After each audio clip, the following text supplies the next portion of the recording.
Capella University, learning the right skills could make a difference. That's why our business programs teach you relevant skills you can take from the course room to the workplace. A different future is closer than you think with Capella University. Learn more at capella.edu. This year, give them a gift that helps them make the shelf, not a gift that ends up collecting dust on one. During Lowe's December deal drops, get 2 free select DeWalt tools when you buy a select DeWalt 5 amp hour battery kit. Plus, all rewards members get free standard shipping. Shop December deal drops today. Lowe's, we help, you save. Valid through 12/17. While supplies last. Free shipping excludes Alaska and Hawaii. Exclusions and more terms apply. Loyalty program subject to terms and conditions. Subject to change. Visit Lowe's.com/shipping terms for details.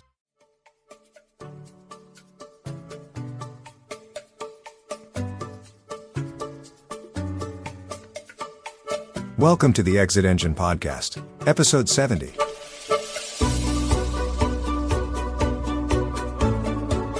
Welcome to the Exit Engine Podcast, where we help founders, owners, and entrepreneurs turn their businesses into assets buyers fight for. If you're looking to grow smarter, reduce risk, and ultimately exit stronger, then this is the show for you. I'm your host, Joe Stapleton, and with me, as always, is my partner in value and salability, Mr. John Kniff. Good morning, John. Good morning, Joe. How are you today? I'm doing awesome, man. I'm excited today because we've got another cool leadership guy on today. I'm very interested in hearing about Jurgen's background and asking some questions about his corporate background as well as his consulting practice. He's done a lot. He's done a lot of great stuff. He's been in the healthcare field for a long time, had some big jobs there, and he gave it all up. And we're going to talk about why and what happened there and all that stuff too. But John, we know that exiting a business isn't just a financial event, right? It's so much of it is tied to the emotions, and very few founders that we come across are prepared, for this kind of for this volatile mix of stress, uncertainty, and identity loss as they let go of something that they built right from the ground up. Yeah, and especially because, again, these people, entrepreneurs, are overwhelmingly busy. They're working all the time, and when they view this oftentimes as, again, they're adding to their work level, and it's really the exact opposite is what we're trying to do. So yeah, it can be stressful, challenging, and now we're here to provide clarity in that path. That's it. And I think the reality is that there's resilience now at this point in time becomes kind of mission critical, right? Yep. We got to stay ahead, the due diligence, the surprises that come in, the last minute negotiations, the ambiguity about what's going to happen post exit, right? All this stuff is going to be going on there's going to be a few months here where everything's going to feel upside down and it's going to feel like a roller coaster and all that stuff. So getting clarity around what you're doing, where you're headed, what your goals and objectives are in this exit, and where you're heading next are going to be really, really important things to be able to have, right? Because your life is going to be topsy-turvy for a while, and then it's going to change like it hasn't changed in years. You're going to be away from something completely that you've been doing every day in the same way, probably, maybe for a really long time, right? So we're going to talk to Jurgen. Jurgen's got some advice for us on this stuff. He's been through it himself, and he's got a really great program that talks about clarity, about keeping the stress level down, and about figuring out when you're going through these things, how do you kind of keep your center? Okay. But first, John, let's talk about this exciting thing that's happening right now at Exit Engine, because we're all about this Exit Engine ecosystem right now, right? The Exit Engine ecosystem is live now. You can go right now to myexitengine.com. The Exit Engine ecosystem is everything and everyone you'll need to plan and execute a successful exit on your own terms and timeline. Exit Engine helps founders grow smarter and exit stronger by providing diagnostics, roadmaps, coaching, community, and advisory support that reduce risk, increase value, and make their businesses buyer ready. It's the first exit planning ecosystem in the world. And you can start for free right now. Just go to www.myexitengine.com. Myexitengine.com right now, guys. We're really excited about this thing. Go there right now. Get yourself in there, get set up, we're going to get a free evaluation. First thing, right, John? First thing we're going to give you is evaluation. We're going to talk to you about where you are right now from a value and salability standpoint and where you could be, right? And we're going to talk to you about the levers that we can pull. So the cool thing is if you get in here, get this evaluation, we're going to give you a roadmap. Okay. Yeah, and it's evaluation. It's also, it's an analysis, right? We're giving you back some real world things to do, because we're asking you questions not just about your finances, but about your revenue concentration, as an example, and some other questions that are pertinent to buyers and are critical that will come up in due diligence. And what we're doing is we are preparing you for that due diligence process that can be that will be onerous. Yeah. And we're preparing you so that it's not as onerous as it could be.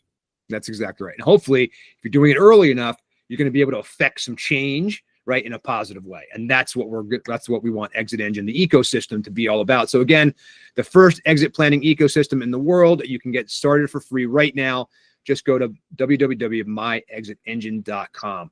So John, clarity and resilience are only powerful if it's rooted in self-empowerment. So the interesting thing here about is that it takes ourselves, right? Your favorite thing is that when you're talking about exit planning, right, is that what got you here, wherever you are in building your business, won't get you to the next level, which is to be able to not get rid of it, but to transition out of the business on your own terms. And it's like muscle memory is what you've got you here, right? It's rinse, repeat. It's getting clients, it's running your business. And this is a completely different skill set. It's like throwing a football with your left hand, right? It's so different. And you're used to throwing it with when I say football, I mean, American football, just to be clear for our guests. You throw it left-handed and it's so weird, or shooting a basket left-handed. It's so weird, but it's a skill set you must master, because you're selling your business, you're selling your livelihood, you're selling the thing that you've built up over these years, and you want to get the absolute maximum possible money for it. That's exactly right. And again, a lot of people that we talk to are kind of unintentionally kind of hurt themselves, right at this kind of critical stage, right? What happens is that many founders are unintentionally anchoring the business to their own selves, right? It's their own personality. It's all about them. They are often as you always point out, the head chef and chief bottle washer, right? They are doing all these things themselves. And of course, what we know to be true is that makes you less sellable, right? Yep. But when a leader can fully embody your self-empowerment, right, you can trust others to lead, you can document processes, you can decentralize key functions. These are all signals that buyers are looking for when they're assessing whether or not that you're worth buying, right? So empowered leaders also take proactive steps to evolve and from operator to architect. So stepping back from the business and becoming less of the doer and more of the overseer, right? This founder's mindset is going to shape the company's readiness, resilience, and ultimately their value. So today's guest is someone who can tell us all about this. Jürgen Wien, okay, it really bridges the high performance worlds between, he's been global pharmaceutical, healthcare, all that stuff, and this works in this notion of kind of deep inner transformation, right? The idea of being able to say to yourself at a critical time, like getting ready for an exit, hey, I need to examine myself. I need to get a hold of who I am and make sure that I'm rooting myself in what I want to be true, right? Who am I going to be after this, right? So Jürgen began his career in life sciences, earning a PhD and rising to senior leadership roles in the healthcare industry. He's worked across Europe, the Middle East, North America, and Asia, eventually settling now in Switzerland and leading a diverse teams through major innovation and growth. But even as he scaled the corporate ladder, Jürgen felt drawn to something deeper, the inner work of leadership. So that led to a powerful pivot. In 2021, Jürgen left the corporate world to pursue transformational leadership coaching, integrating breath work, somatic trauma therapy, and resilience practices into his work with executives and high achievers. Today, he helps leaders master resilience, clarity, and self-empowerment, guiding them through burnout, decision paralysis, and the personal challenges that often lurk beneath professional performance. Exiting their business is one of those areas. So this episode is for any founder or executive who's ever asked, is there more than just grinding it out? Or what if my leadership edge came not from hustle, but from wholeness? Ladies and gentlemen, please welcome to the podcast, Mr. Jürgen Wien. Jürgen, great to have you here. Thank you so much, Joe. Thank you so much, John. Glad to be here. Awesome. So Jürgen, let's go back way back. Okay. This is a major shift, right? If you look at your resume, you see a lot of heavy lifting, healthcare and pharma stuff and things like that. Right. And then suddenly there's a break, right? Without getting, tell us what you feel comfortable telling us, but how did you come across this, and what happened in your life that made you go, wait a second, there's got to be, I got to look at this differently. Wonderful. So good and interesting question, right? And I guess it's probably a very long story, but just to put it, a little bit shorter, is to say that I guess, what took me into healthcare was about helping people, right? And I came into the state of my own life where I guess I needed help, right? Certain parts of my life that were maybe felt that they were like very solid, suddenly they were not solid anymore, right? So I started to look for help, and through that help, I found some help, something that really was able to, look at things differently. Because very often, what I'm also talking about is seeing things differently, right? There's always the two sides of the coin, right? And what happened to me is sort of like looking at my life differently, right? What has been driving me until now? What got me here? You talk a lot about things. The things that got me here might not get me to the next level, right? And this is where typically we need some kind of help. And when I say that we need help, it's not necessarily that I don't have the answers. I'm just not able to find them right now within, right? Right. And so I got this stage that something needed to change in my life, right? And with some help, with coaching, mentoring, I was sort of like finding a new way for myself. And part of that was sort of connecting to in a new way of helping others, right? So being part of a coaching team, just learning a little bit there in a team setting, like a very safe setting. How does it feel to do something like this? Something that I haven't really done, at least not consciously, right? And I think that sort of the pivot was also coming from the fact just pausing, right? Saying that, okay, I need a new direction. I need a pause. And what that pause meant to me, not only sort of exiting that rut in a way, if you will, but also taking myself somewhere very different. Moving out to Bali, lived there for 3 years, and the first half a year there, it was really like unlearning certain things. Learning to wake up in the morning and learn to feel, not so much think, but feel, what might I want to do today, rather than thinking, oh, what do I need to do? Right. That was probably one of the hardest things. Well, yeah, because you could, right, you're probably aligned to a calendar in the past, right? And it's not what you feel like doing, to your point. It's what must I do, and what am I compelled to do by my corporate job? Right. Absolutely. Yes. And so that was sort of the first step, taking a pause and really like in a way, like a little bit like holding myself in that pause. Because again, it was something that I hadn't done previously. Right. It was more like, okay, do. Next thing. I think the interesting thing too is that, so right there, right, I have a feeling that there's a bunch of our audience out there right now who's going, ugh. Right. And the reason that they're doing that is simply to be able to say, because they are sitting with myself. Like, so the very first thing we're talking about right now, right off the bat, right, is a situation in which we're at what you did was to say, I had to wake up in the morning and I had to teach myself not to think, not to go and say, here's what I need to do today. Here's the 17 things I got to get done, blah, blah, blah. Right. I got to do that. But to not do that, but to say, I wonder where in my body I feel like what I want to do today. Right. Which is a sounds, first of all, terrifying, right? I think to a lot of people. Yes. Right, John. I mean, that we come across this all the time. It's like we've all been there. This notion of I'm busy, right? So much of what we are taught is about productivity and hustle culture, and I've got to do all this stuff right. But your first thing is to say, stop, pause, right? Because that's where the magic actually starts with the second you stop doing things. Right. Absolutely.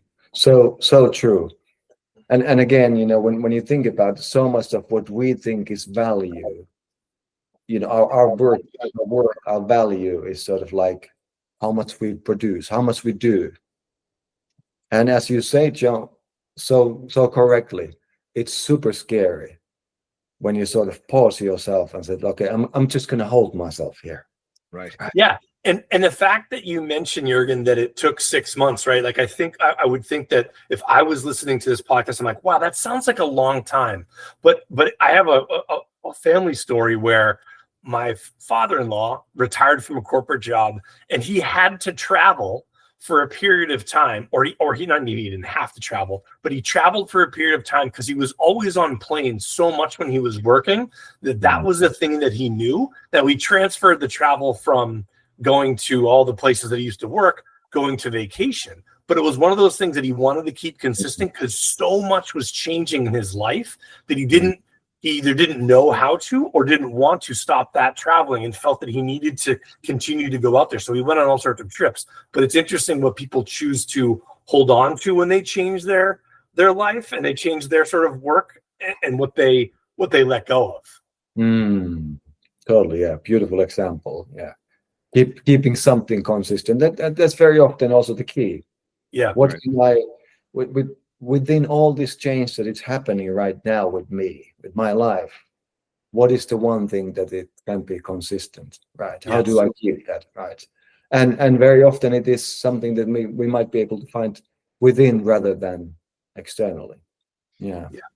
Right. But so here you are in Bali, right? And you're basically saying you're waking up in the morning going, okay, so let me be with myself. Let me hold myself. Let me just start to what? Let me start to feel my way through life as opposed to thinking my way, right? Making a new pattern. I'm making a new habit. I'm trying to not think my way through stuff. I'm trying to feel my way stuff. So continue from there. What's your experience like as you're going through this, and you're sitting there holding yourself in Bali? Right, exactly. That's so true. And to be honest, like you already sort of alluded to this here. It's about feeling. So it's actually allowing to feel. Again, something that I wasn't taught. Most of us, we are not taught.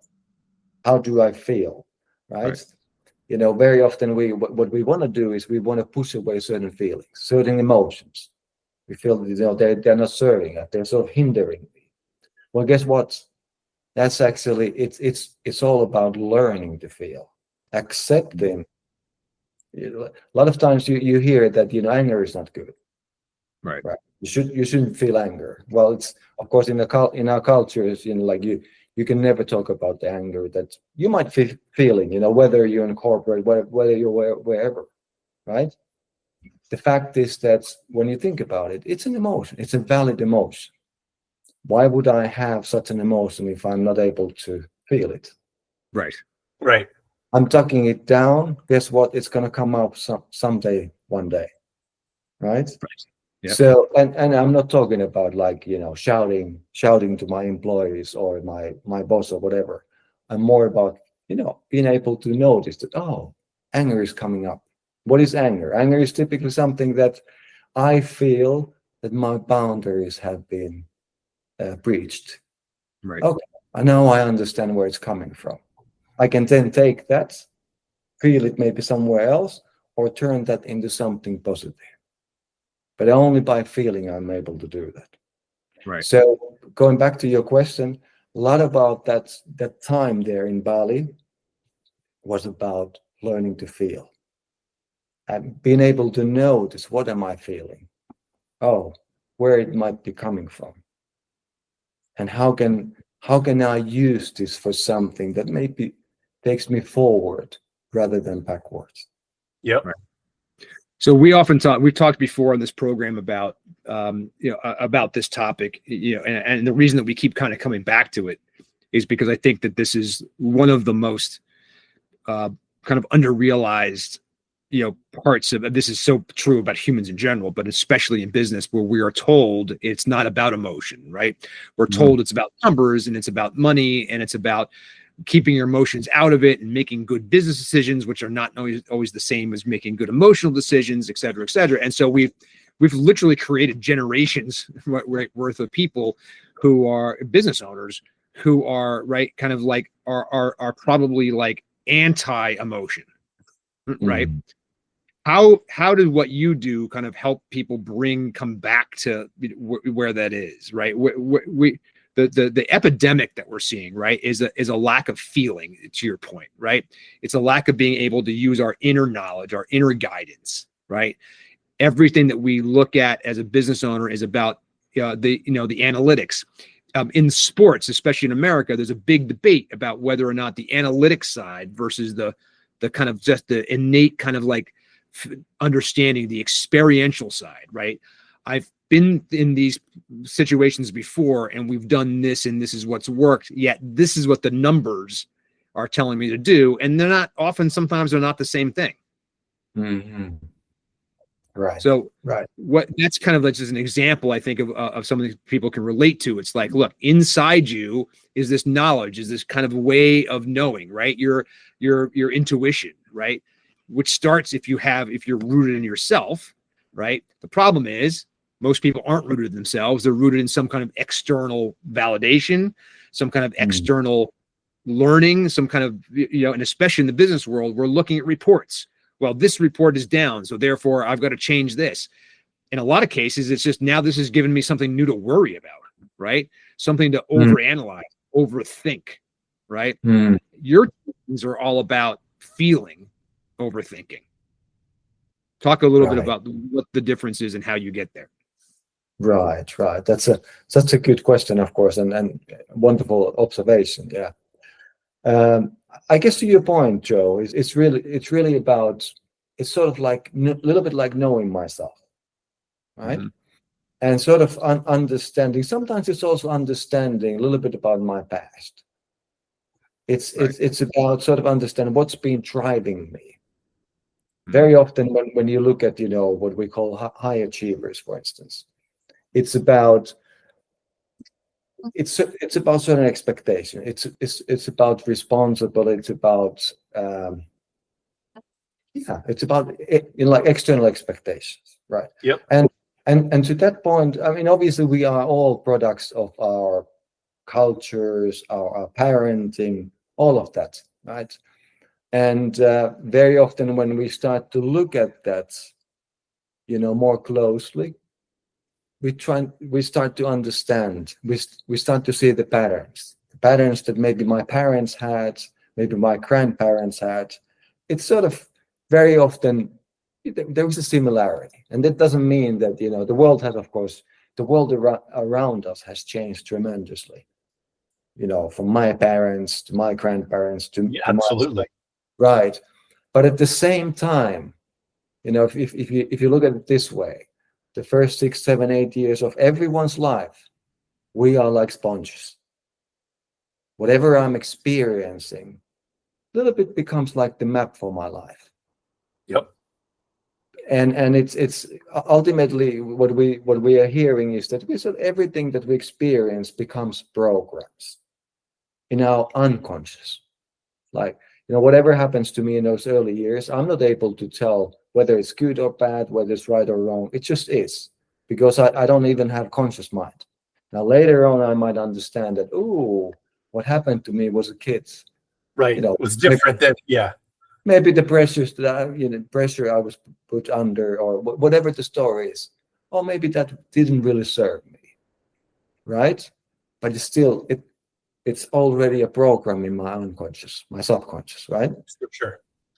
And very often when we sort of like, when we start to really look at our lives, and again, it's not so much that, same things have happened all over and over again. It's more that I find myself feeling the same. Right. And it's ultimately this familiarity that we're typically unconsciously looking for in our lives, right? So very often when I help leaders to connect to what they're sensing, we can trace that back many years ago, decades ago. Right. And very often we come to the pivotal point that we felt it the first time, right? Whether it was that unclarity that I was going through, that insecurity, whatever it was, that unconsciously I'd been then looking for maybe it's the same feeling all the time.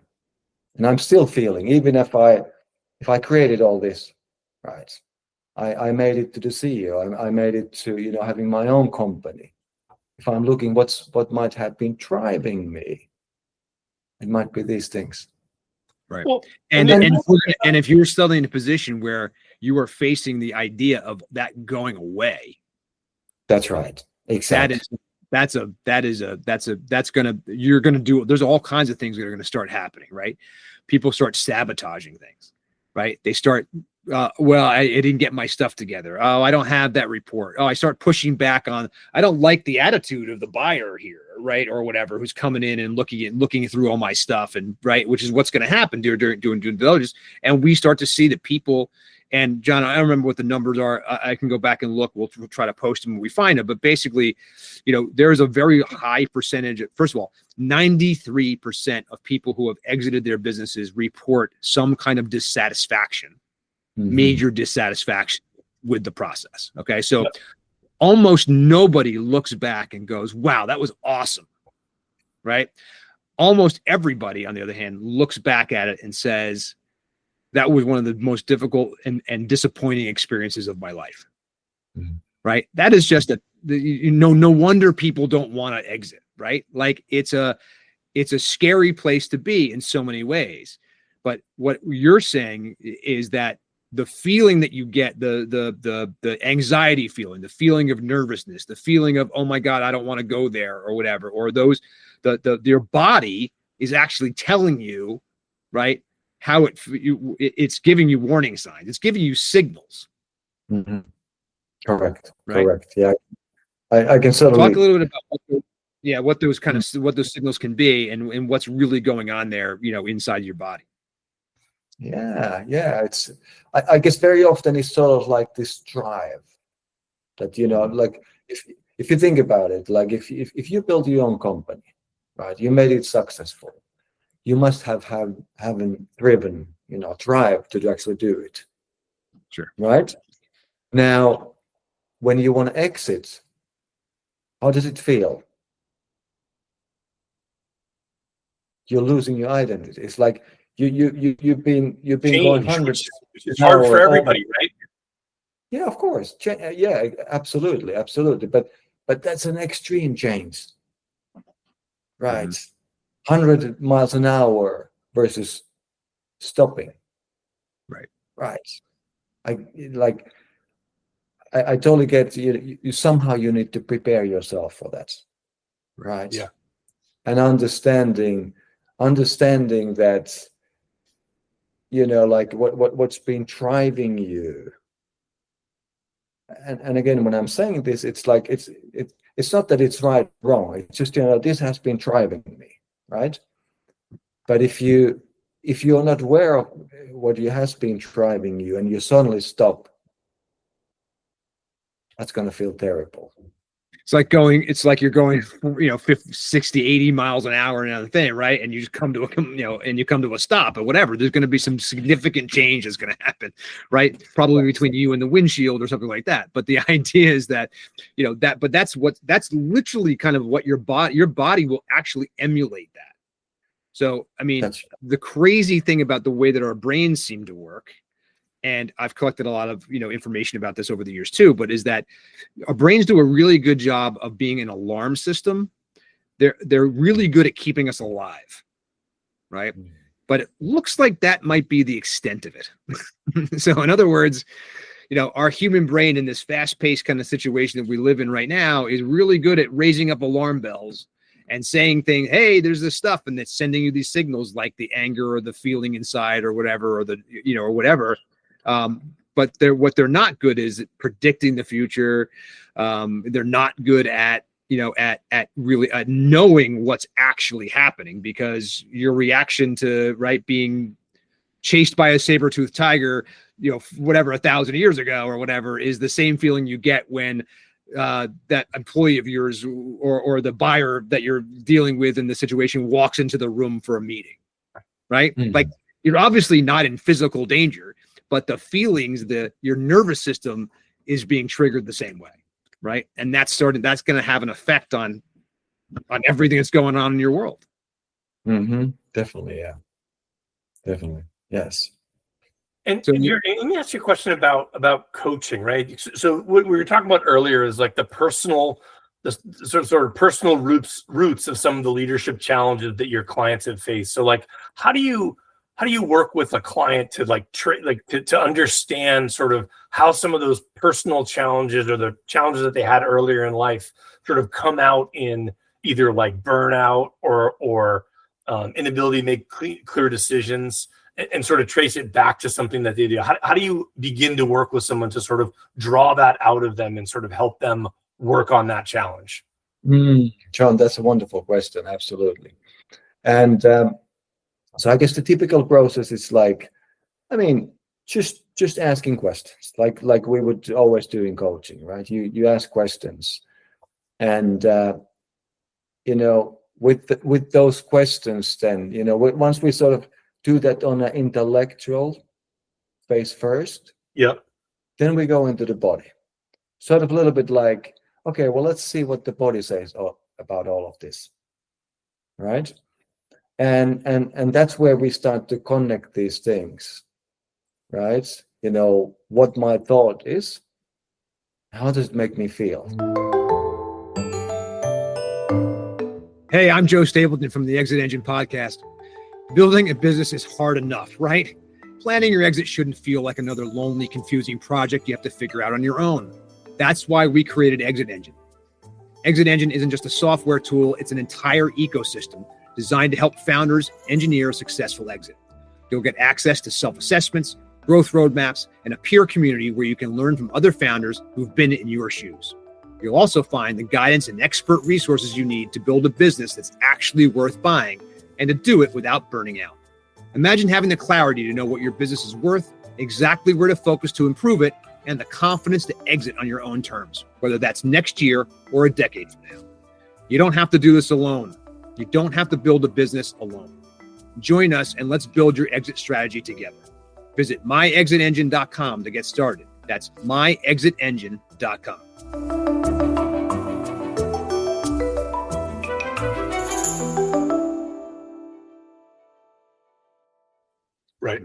Right.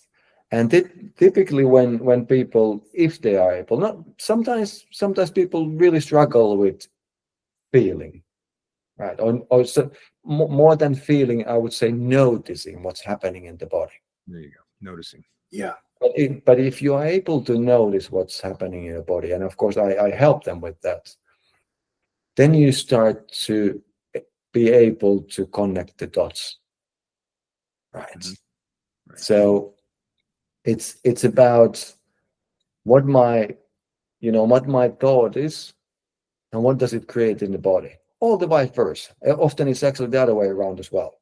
We just don't recognize that that's the body. Ultimately what happens with us, of course, is that whenever we are in, for instance, a new situation, split of a second, there's thing that's called neuroception is happening. Mm-hmm. My nervous system reacts to everything all the time. And this is like happening zillion things at the same time. And it's always scanning for, is this safe or not? Right. And whenever, it gives the signal to my body that it's safe, I'm open for connection. Right? Yep. But if it gives the signal that this is not safe, I withdraw. And again, this is happening all the time with each of us, right? And of course, the basis of this is, what have I experienced previously? Right. Right. And it's safety in it's safety in physical terms, it's safety in emotional terms, it's safety in, will I be fired if I connect? Like, it's safety in a sort of a very broad sense, right, Jürgen? Absolutely. Yeah, exactly. Exactly. It's not only physical safety, obviously. Right. It's like, it is this ultimately, I guess what Joe, you were referring to, what we were facing millions of years ago. Right. Right. Would it Mhm. feel safe if I changed my route, went through that bush? Probably not. I'm not going to do it. Right. So I'm not connecting with that. I withdraw. I go the same way that I always go. Right. But nowadays, I guess it's more about emotional safety. Mhm. Does it make me feel safe? Right. If it makes me feel safe, I'm open. If it doesn't, I'm closing. Right. Right. Yeah. And think about how many times a day that exact thing is actually running through you, right? So there's a program that's running in your mind that's been created since you were a child. You've obviously had potential incidents since then too that affect things and the way that you've learned how to react, how to behave, right? What you shouldn't do, with that particular person, how you have to change yourself to be this in this situation, right? All these things all this programming that's going on in your mind. So being able to figure out what that is, right? And like you said, knowing yourself enough to realize that, hey, look, when something like this happens, I get triggered, right? That's the word that's the kind of common like phraseology, right? People use. I'm triggered, right? Oh, they're triggered, right? That means, what does that really mean? It means your nervous system, right? Your nervous system is activated, right? It's gone on high alert. It's told you, hey, the story I like to say, this is because I've got a 7-year-old kid with ADHD, and we talk about this stuff, their nervous system, all the time, right? Because it's kind of, but we have in our house, we have a weird kind of faulty fire alarm situation. And in the summertime, especially when it's warm outside, we can't trigger it. We've had people look at it, whatever. We can't figure out why. Every once in a while, the fire alarm, the smoke detectors, they're all hardwired, just go off. And there's no rhyme or reason. There isn't a way to do it. It's some kind of weird corrosion somewhere on some screw or whatever that we can't locate. And it's not all the time. In fact, it's really a rarity, but it happens enough that we use this as the example to say, hey, look, was there actually a fire? No. Do we know, even as the alarm is going off, that there's a fire? Yes, we know there isn't. Are we running around like there's a fire and stuff like that? Yes. Why? Because we have been programmed and conditioned to respond that way and look for the problem and whatever. But you got to know that we have a faulty alarm system, and that chances are when the alarm goes off, it's probably nothing. And so you're going to react that way. We're going to teach ourselves a new way of behaving, that we are, even when that alarm goes off, we are still safe, right? And so that changes the way that we respond, right? And so I think what you're saying is that that's what our brains are doing all the time. And when you're driving down the road, when you are talking to your spouse, when you're talking to your kids, when you are in a board meeting, right? In your brain is constantly sending these signals and constantly performing these calculations, right? Trying to determine whether you're safe in that moment or not, right? Right. Absolutely. Yeah. That's a beautiful example of, like what's happening. What you were telling, Joe, like yourself teaching yourself and the family, learning to be with it. Right. This is what we call, we all have this, what we call either window of capacity or window of tolerance. We all have, some have very limited, some broader. But ultimately what you're doing, you're broadening the window of capacity. It's not that the alarm doesn't go off anymore, but it's more that, oh, I'm able to be with it. It might feel a little bit uncomfortable, but at the end of the day, I learn maybe not to run around anymore. This is Yeah. this is Well, let's talk about this, it. yeah. You The sorry to stress interrupt that. Yeah, just Stress stress. Ultimately, what's happening? Stress kicks in, right? And then I'm not anymore able to think what makes sense at this moment. Right. I'm in sympathetic drive, action, fight or flight. Something is happening, right? And what we do in there so beautifully, elaborating on that, you're building the capacity to be with it. Oh, Right. of course Yeah. it goes off. And Yes, there's a fault in the system. And that's But hey, directly informing your decision making ability, right? If you're in fight or absolutely. flight, your brain is not working to capacity, Definitely not. Yes. right? and it's so let's talk about the tools a little bit more, like, because that sounds to me like a tool that you're frankly, to use another analogy, is to arm your clients with, right? So what are the other tools and techniques that you're teaching your clients to deal with those fight or flight situations, right? There's an alarm in their business, or there's a burning platform, as we used to say in graduate school, that they must deal with, or that they think that they must deal with. How do you teach your clients to sort of to step back, or to assess the situation from a sort of rational standpoint, and to use their emotions, but also to not just react to fight or flight? So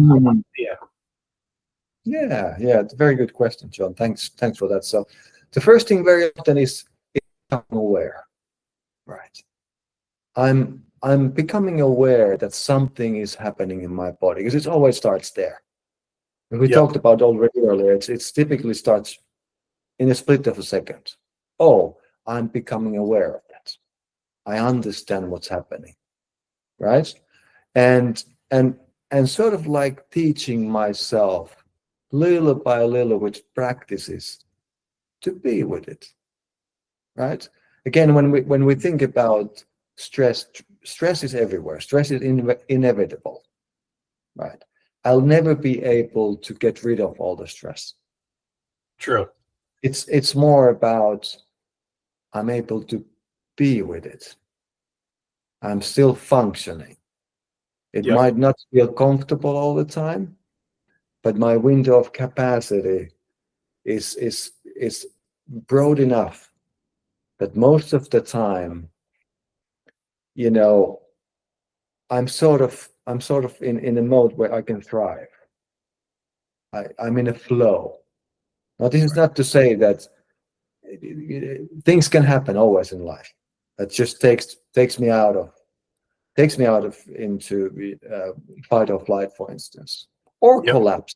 Those are the two stages when our nervous system is regulated. We can either go over or under, but it's happening less and less because I'm building this capacity. I'm building these practices, allowing me to most of the time be centered, connected, and grounded. Yep. And that can only happen when I'm feeling my body. If I escape to my mind, there's no way to be there.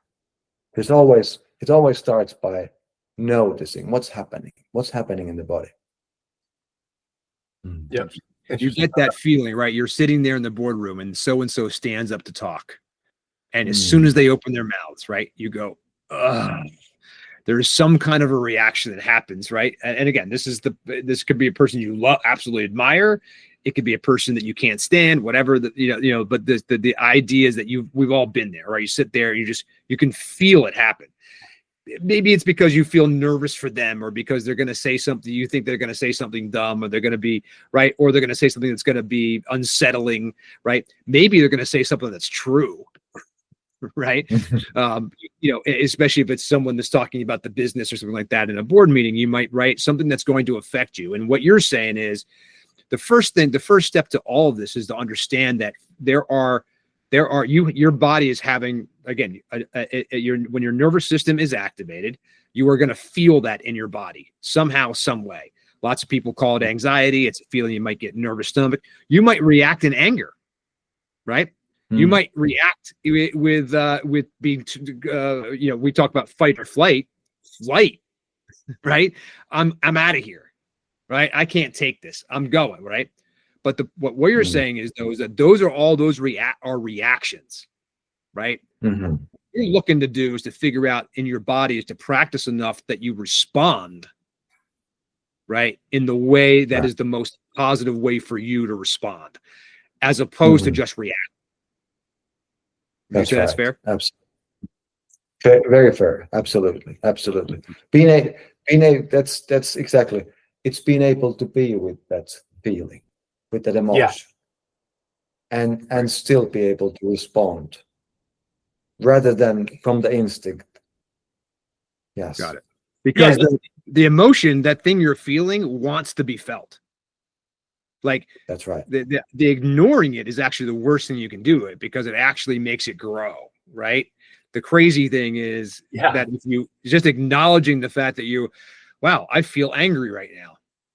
Well, right? That alone could be a huge, it goes a long way to actually helping ameliorate what you're feeling right then. Well, yeah, what I think of is the example I was thinking of when you were talking, Jürgen, is like public speaking, right? Like, I know early in my career, like, you'll never get rid of the butterflies from public speaking, or else I'll speak for myself. I will never get rid of the butterflies in public speaking, but you can get them to fly in formation, right? So like through training and through classes, and like someone had that great line that taught me public speaking a while ago. I go, okay, I'm not trying to get rid of this stuff, because to your point, Joe, to get rid of it is unrealistic, right? It's not going to happen. You are going to have reactions to the person that you dislike or the person that you have a problem with. And then when they open their mouth, they say one word, no matter what it is, it will trigger you, right? But to be able to react to that and not let their words control your actions is, I think, is the way I think about it.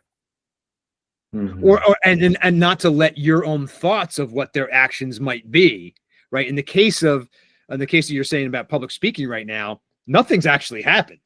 There isn't anybody who's going to sit there and throw, tomatoes at you or boo you, right? Very rarely do people laugh at you, right? It hasn't happened to me. I've done a lot of public speaking. That's a good thing, right? People are usually distracted. They're not really paying attention to you. They've got again, once you realize that they're just people and they have their own reactions and own things going on in their head, they're probably thinking about their daughter's soccer game or where they have to be on Thursday, and they're half paying attention to you. So, you got to realize their nervous system is activated and they're sitting there in the dark going, gosh, I wonder when this thing's going to be over, because I'm supposed to go to this cocktail reception and I'm really nervous about the person I'm going to meet. Everybody's sitting there and everybody's nervous system is being right. They've got their own stuff going on. So yeah. Exactly. True. Interesting. I think that the big learning here, right, is that that there are these things going on, that you have a nervous system. That nervous system, based on your programming and probably going back way to childhood, your nervous system has learned to react in certain ways to certain situations of feeling safe or not, right? And it can be in a small conversation with an employee, it can be a thing that's going on with your wife, it can be whatever. And by the way, these feelings and things like that can come up sometimes also when you least expect them to, right? Or when you least desire them to. And that's when stuff starts to get dangerous, right? Because now you're talking about your decision as a business leader in this company to be able to make a big decision or to be able to do this thing the right way, right? And I'm going to use all the tools I have, the analytics and the things and the numbers and all the recommendation, but the piece that you're talking about is that there's this other piece that you have to have too, which is what have you taught yourself to be able to trust the feeling that's in your body about what has to happen, because that's ultimately, whether you know it or not, gonna be the way you make the decision. Right. Absolutely. Yeah, if I you think don't have that, right? Yeah, I think in this context, that's really probably the key. Understanding that, like what I feel about that decision, why I feel the way that I feel, right? Why am I fighting against this? Right. That's it. Yeah. What makes me uncomfortable when I think about exiting my business, as an example? what is the feeling I'm getting, and right. And now I know that. Now I can go and I can actually examine what is going on there, right? What am I afraid of? What's the thing that's going to be? And of course, I'm not afraid. Okay. There are some very basic, simple, ancient inner brain things. Okay. And fear, I hate to tell you guys, is one of the biggest. And it may not be a kind of fear where you're afraid of the dark or that you're afraid of someone hurting you physically or whatever. I'm a big tough, right? You're not that fear, but there's an inner piece of you, probably that goes way back to you being 3 or 4 years old. Okay. That is something that is creating an making your nervous system feel, let's just call it unsafe. Okay. But that the fear in that often comes back to these very basic emotions, right? Fear, shame, right? Things like that are just kind of core emotions, right? And the feeling, your reaction of anger is what? That's just a reaction that's gonna take the information, the input, match it up with a bunch of information I've had in the past, right? And gonna make me feel unsafe, and so I'm gonna react, right? And now I'm yelling at an employee, or like you said before, or whatever. But when it comes to decision making, talk to us a little more about the decision making process and what's really going on there, and how people can take better control of the decision making piece of the business part. Right. Absolutely. Again, with decision making, you can sort of think it this way. You can either make the decision with your head or you can make it with your body. And it's sort of important to realize that both of them or each of them might be lying, right? Yes. As you were talking earlier, what's the primary function even today of our brain? To keep us safe, right? Now, what is my body reacting to? Again, what's it's been programmed to react to, right? So again, it's about understanding. We can ask questions to our mind. We can ask questions to our body, right? And whatever it's telling, understanding why it's telling what it's telling. Right. That's where we sort of come to it. Okay. And then that's where the Yeah, and your body will have half the answer. Your mind sometimes half the answer, right? It's like it can tell you either similar things or they can be sort of diametrically opposite, right? Like it can make sense analytically in your head to do this thing, but it can, but your body can be saying the exact opposite, as an example. That's right. Exactly. Yes. And very often when, whether in this context or whatever context, whenever we feel that we are stuck, right? We are stuck with something. For instance, we can't make a decision about, whether we should sell, whether we should not. Sure. Whatever the question is, it's because there's a conflict between the mind and the body. Right. Incongruence.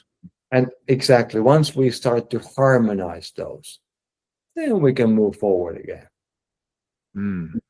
Right. It's such a big thing when in your practice, Jürgen, you obviously, there are a lot of people. And I think the American sensibility probably is also slightly different, but not, I think it's still a human thing. And I think a lot of it is also that cuts across gender lines too, right? Because I think that by and large, I think, again, males, especially in America, but I think everywhere, are really, really mostly modeling a certain kind of behavior, a certain kind of masculinity, a certain kind of leadership experience, not always the best kind of leadership, frankly, but they're modeling these things. And when they now are putting them into practice from a business standpoint as adults, sometimes older adults, right? I mean, who have had all kinds of other life experience in the meantime, it's got to be very difficult for people sometimes to be able to kind of let their guard down that way, right? So what are the challenges that you see when you're first starting to engage with a new client, a high performing kind of leader? What are the challenges, what's the resistance that you're coming up against most often? Yeah, I would say, often the resistance is actually to feel. And whether it's resistance from the, like active resistance, or whether it's just a passive in terms of like, oh, I'm not used to this. Right. But it is a resistance, right? Mm-hmm. So sometimes what we need to explore is that exactly that. How does it feel when you don't feel? Right. Right. So it is sort of that resistance to feel. Mm-hmm. Because it's The first thing as you probably that, it's typically a guard. Meaning, just to expand on that, you mean they're resisting the listening to, like, they're not listening to their body, Jürgen, right? Like, are you saying that they're so used to being in their head and analyzing things that they're not listening to the signals from their body? Yeah, often it is that. It's sort of like, what, if you think it this way, whenever we are not going somewhere, there's something that is protecting us from going there. Right. And there's typically wisdom. Whatever is happening, everything is everything is data, everything is information. Mm-hmm. So if I'm not allowing myself to go somewhere, there's probably a reason why that's happening. Right. Yep. So there's a part of me that wants to protect something. Right. And once we sort of are able to let go of that guard, as you said, then we can actually start to look at these things. What is it that this part is maybe has been protecting me from? Right. Right. And is this still useful? Maybe it is, maybe it isn't. right. Does it serve me, whatever, and does it serve me in certain situations and not others, right? I mean, the reality is sometimes, again, we all kind of think we have this kind of sixth sense about stuff or something, whatever, right? Which might be our intuition, or that kind of thing. But the idea is that there are ways to be able to harness this, to use this kind of power, right? I mean, which is really what it is, this kind of self-empowerment. That's right. And Jürgen, how are typically clients finding you, right? Like, what's the impetus for people to reach out to you in, like, at what point do they say, or do they reach out to you, or do you get engaged with a client to assist them in whatever problem they're having? Just talk about that a little bit. And, you don't have to use client names or anything, but what's a typical example of that, how that sort of flows? Right, exactly. Yeah, I mean, I guess we all have our platforms where we work in, right? And I typically work within LinkedIn, so that's sort of my platform. And again, because of my background in the industry, I have a big network existing before I even started doing this, and so people find me through the platform. I also reach out to new people that they're necessarily not my contacts yet, right? But are sort of, I guess, in the positions that I feel that I might be able to help them, right? But it is really through the platform. Right. What are the things when people first contact you, regardless of where they come from? What are they generally talking about? What's the impetus for them to reach out to you in the first place? Right. I guess whenever somebody is approaching a coach or mentor, it's about creating some kind of change or wanting to see things differently in their lives, right? Mm-hmm. Now, I guess big majority of my clients, they're sort of like they're in transition, right? And whether that's a transition that it's about their work or something in their private life, but it's a transition. And very often a little bit more senior people, senior leaders, and often it's about, like they have achieved a lot. And sort of the question, and I think many of us, we at some point in time of our lives, we sort of come to the question like, is there maybe something else? Right. What is it what is it that I haven't really explored yet? Right. And so it's a little bit like we start to put that mirror in front of us already, like, hey, is there something that I haven't explored about myself yet? Right. Right. We call that I've always referred to that as the dark night of the soul, right? Which is this thing that I think people call it a midlife crisis, right? It kind of gets played up into the thing because the behaviors, the actions that follow often as a result of this unsettling, right, result in trying to fill that issue, that hole, with stuff, or changing my life, uprooting everything that I've had, leaving my wife, right? Things like that, getting the sports car, trying to find the ways that I'm going to feel better about myself, right? But the reality is those are never the solution, right? No. It's the inner self trying to say, is screaming out for attention. It's saying, hey, you forgot about me, right? I'm in here doing this, trying to figure out who we are, what we've been doing, and you've been off the last 30 years creating this great business. Thanks, but let's get back to who I am and what I really want, and what will be my next purpose be, because maybe this one I brought to as far as I can take it. Beautifully said. And sometimes it's really about, the inner voice that it's calling there, or shouting out there.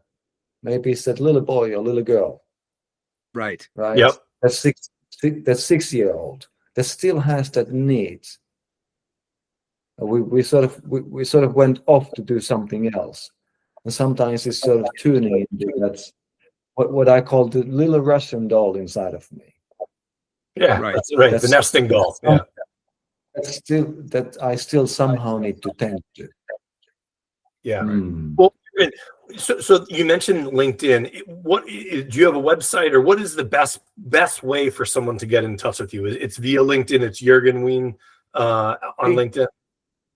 That's true. Exactly. It's really LinkedIn. That's sort of the platform that I work in. That's where people typically find me. And then of course the other part of my clients come from referrals. Right. Yeah. Yep. Excellent. Well, Jürgen, the information you're providing today and the whole thing, our ability to be able to, first of all, recognize that when I started to have that unsettling feeling, right, that I'm starting to lose the passion maybe for the business, starting to feel maybe some symptoms of burnout, starting to kind of, lots of people say I've lost the plot, right? That's another expression I hear a lot. I'm not really sure what's happening next. I've forgotten who I am. I built this whole business, but I kind of, and we made it successful, but, I'm not really sure what to do next. All of these things are things that people are experiencing kind of all the time. And Jürgen Wien is one of the people for sure that when you are experiencing these things that you want to reach out to, have an initial conversation with him. The importance of this, I have lived through this and kind of come out the other side. Jürgen himself has been there. John's been through this. We've had so many people already on this podcast who can attest to this exact thing, right? This is not woo-woo, hoopy stuff.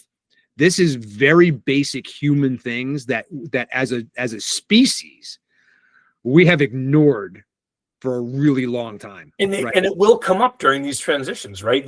These transitions that we're dealing with, we deal with all the time with our clients, is these transitions can be the catalyst for you to reach out to someone like Jürgen, because your life is changing. You're getting different signals from your head versus your body.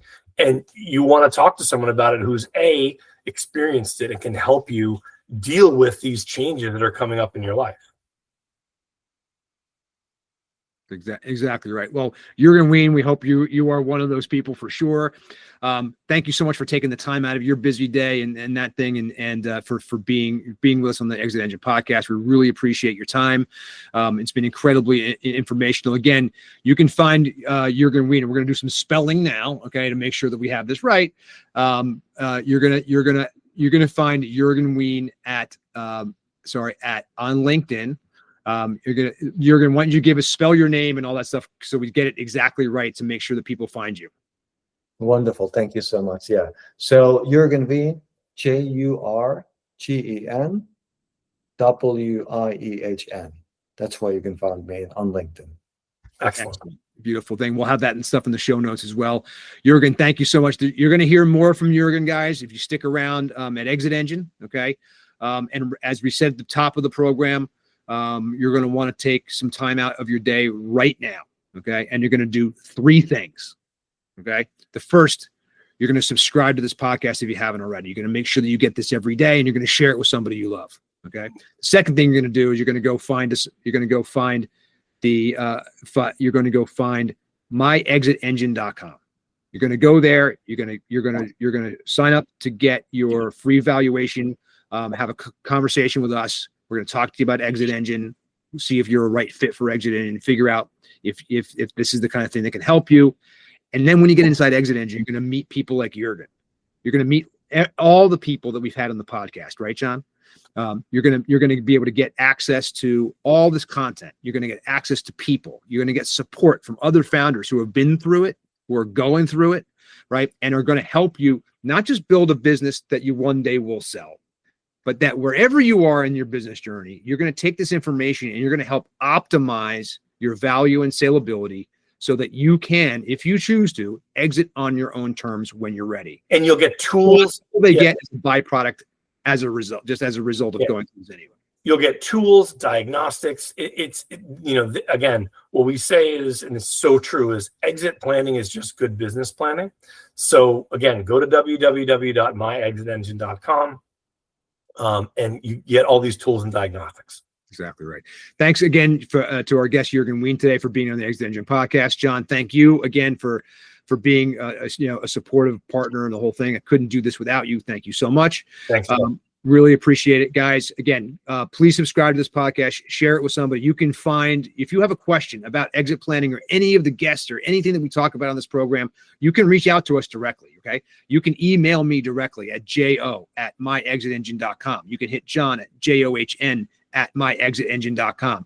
You can find us on LinkedIn with those names. You can find us under Exit Engine on LinkedIn. You can find us on YouTube at Exit Engine Community. You can find us on Instagram. You can find us on X. You can find us just about anywhere right now. But come, please, whatever you do, go to myexitengine.com. Please sign up there.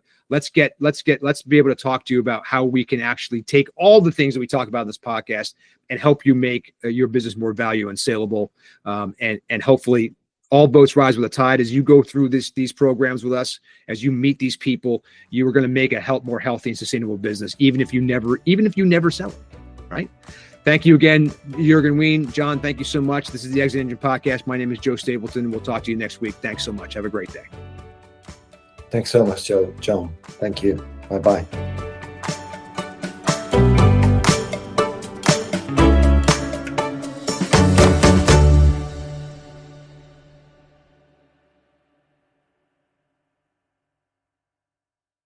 "'Tis the season of gifting and halls to deck, and the who's in Who Newville were in love with new tech. Where can we find Sonos and Samsung and Nintendo, they shouted. Would they find it in one place? This they questioned and doubted. When suddenly a who yelled, Walmart's the place to start! And each who added headphones, TVs, and games to their carts. With Walmart, their shopping was done in a flurry. They cried out, "Who knew?" and ordered their gifts in a hurry. Shop the latest tech gifts in the Walmart app.